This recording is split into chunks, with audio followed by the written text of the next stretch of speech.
Om.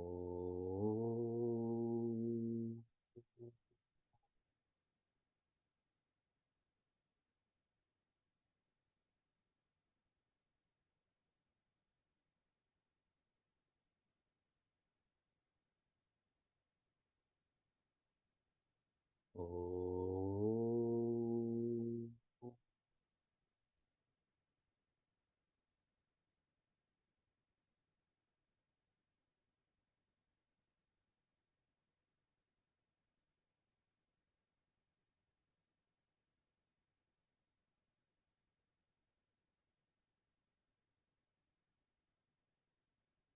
Welcome to Meaningful Mornings.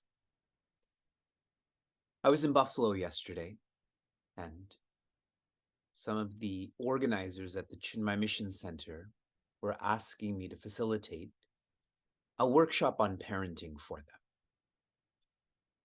And so I shared one insight with the design for a further workshop next year, and that is a parent, a caregiver, tends to succumb to being tired.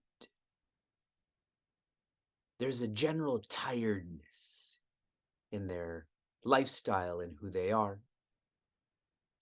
When one is tired, anything that comes from one is not as right, and so one feels frustrated with how they're acting, the words they're using, the thoughts they're thinking. Accurate so far? I'm not describing myself, I'm describing you. That's self-reflection is really self-deflection. So the tiredness, this pulls being frustrated. And then when we do that which is less right, we feel dejected then, especially when we're by ourselves, going to sleep, waking up. But then it's harder to go to sleep. It's harder to wake up. So then we're back to more tiredness, more frustration, more dejection, and we are stuck in this whirlpool of devolving. How many of you can relate to this?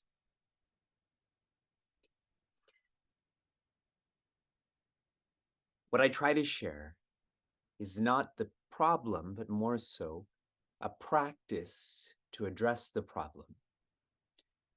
Our most powerful equipment is our intellect. And the most long-term way of engaging in self-care relates to the intellect.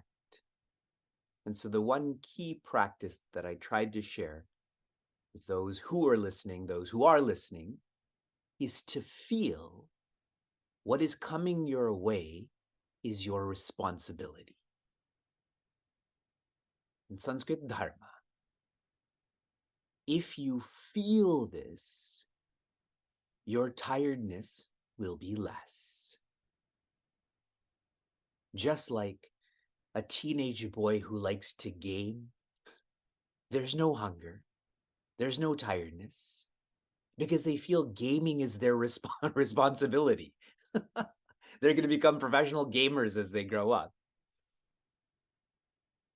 When one feels this is their responsibility, this starts to play out like what's coming my way is an opportunity for me to train converting vices into virtues.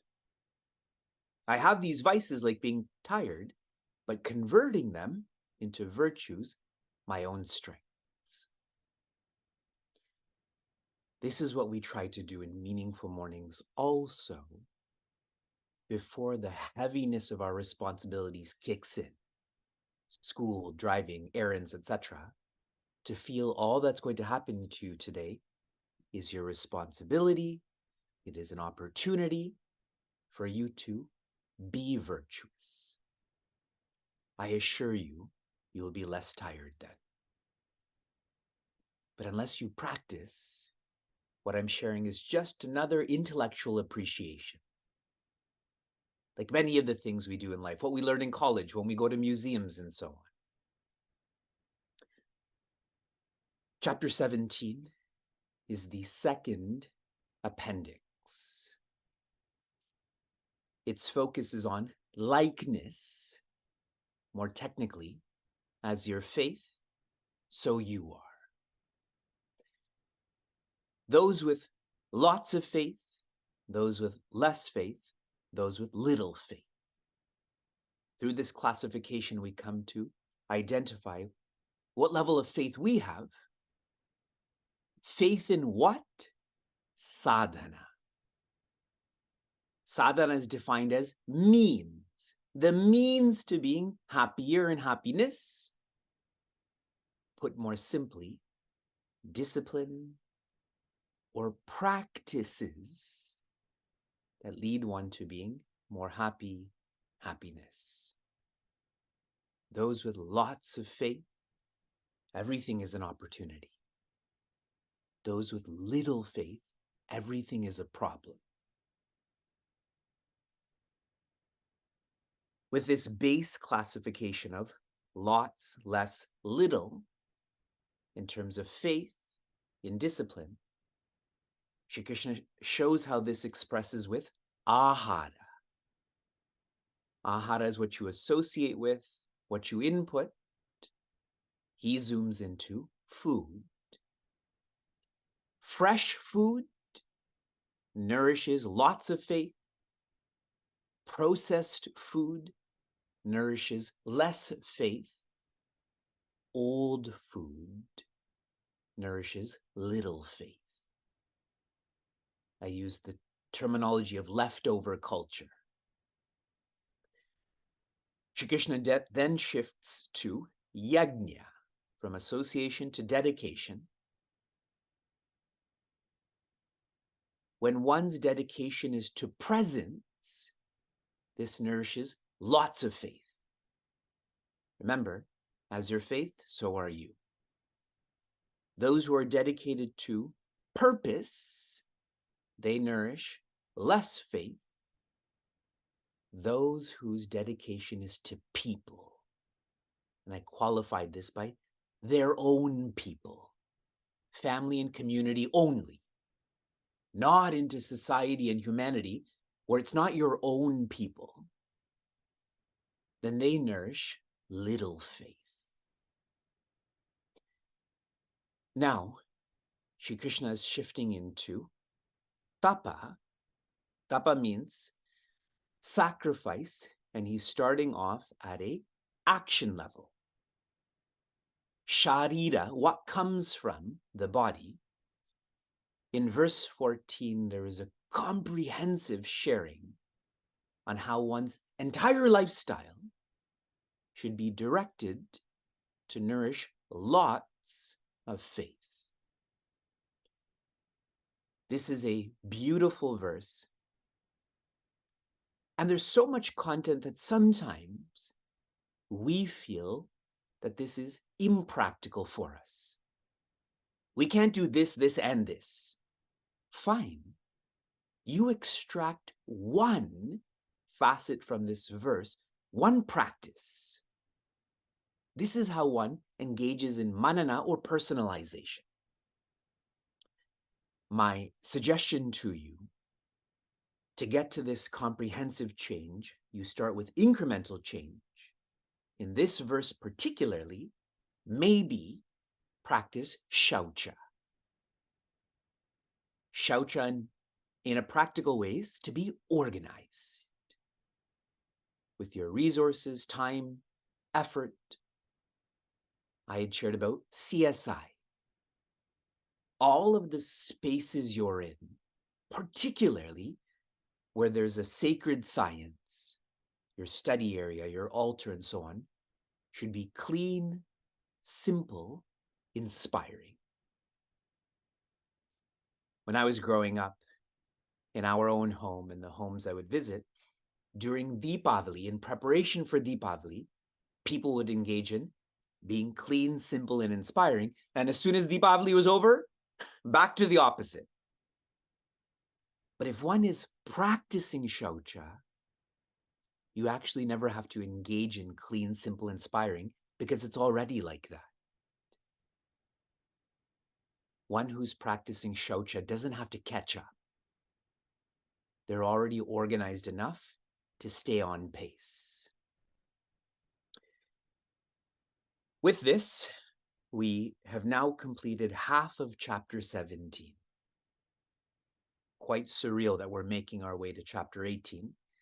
And Shri Krishna continues with tapa.